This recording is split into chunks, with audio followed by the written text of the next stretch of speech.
So నాకు అలా అలా అలా అలా ఆసక్తి. నీకు తెలియదుగా నువ్వు ఇండస్ట్రీకి వస్తావని. ఆ తర్వాత నాటకాలు, సినిమాలో ఇప్పుడు కమర్షియల్ సినిమా మనకే ఆర్ట్ ఉంది. ఇప్పుడు షావుకారు, పాత సినిమాలు చాలా ఉన్నాయి. ఈ కమర్షియల్ సినిమా అంటే రంగులు, హడావిడి, డ్యాన్సులు, ఫైట్లు, వీటిలో ఉన్న నాకు బాగుంది, ఆర్థికంగా బాగానే ఉంది, ఎంటర్టైన్ అవుతున్నాం. బట్ ఎప్పుడు ఇంటర్నేషనల్ ఫిల్మ్ ఫెస్టివల్లో మన తెలుగు సినిమా కనపడదేమన్న దుగ్ధ ఉంది, చూసా బాధ. అది నా చేత మిథునం తీయించి. సో ఎంత అంటే బీజం ఎప్పుడు పడింది? 221/1 రైల్వే క్వార్టర్స్లో పడ్డ బీజం ఈనాడు ఆర్ట్ సినిమా మిథునం రావడానికి అది కారణమైంది. అలాగే నేనున్న ఏరియాలో కరెక్ట్గా మా ఇంటి పక్కన ఇంకో 4 ఏళ్ళ తర్వాత రైల్వేలో పనిచేసే కూలీలకు వాళ్ళు అక్కడ గుడిసెలు అవి వేసుకుని వాళ్ళకేం క్వార్టర్స్ ఇవ్వరు కదా. సో వాళ్ళ చదువు లేకపోవడం, అజ్ఞానం, అవిద్య. సో జ్ఞానం రహితంగా ఉండే ఏరియా ఏమవుతుంది? గుండాగిది, అది అటు ఇటు.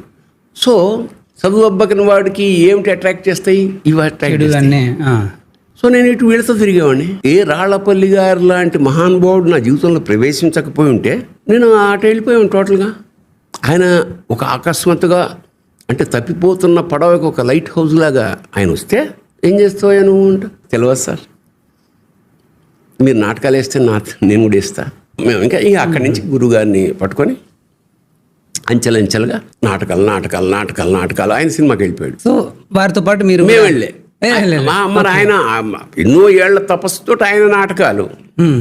ఇప్పుడు మరాళ్ళపల్లి గారి గురించి చెప్పాల్సి వస్తే ఆయన కన్యాశుల్కం గురజాడప్పారావు గారి దాంట్లో కరటక శాస్త్రి శిష్యుడిగా ఆయన ప్రారంభించాడు. ఆ తర్వాత వరవిక్రయం కాళకూరు నారాయణరావు మహాకవి ఆయన వచ్చి ఆయన నాటకంలో పిళ్ళ పేరాయిగా వచ్చేవాడు. అంటే ఒక పర్ఫార్మెన్స్ పరాకాష్ట. రవీంద్ర భారతి ఫుల్ థియేటర్ ఉండగా అలా వచ్చాడు. డైలాగ్ ఎలా చెప్పేవాడు? పెళ్ళి అయిపోయింది, నేను పెళ్ళిళ్ళ పేరాయిని, డబ్బులు వసూలు చేసుకోవాలి అని నా డబ్బులు నేను ఇప్పుడే వసూలు చేసుకోవాలి.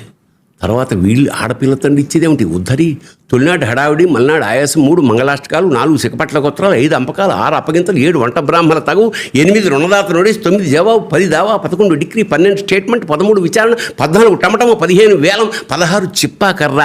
ఈ రోజుల్లో ఆడపిల్లలు పెళ్లి చేస్తే మిగిలేదు ఇదే అని టక్క చెప్తుంటే వన్స్ మోర్ అనేవారు.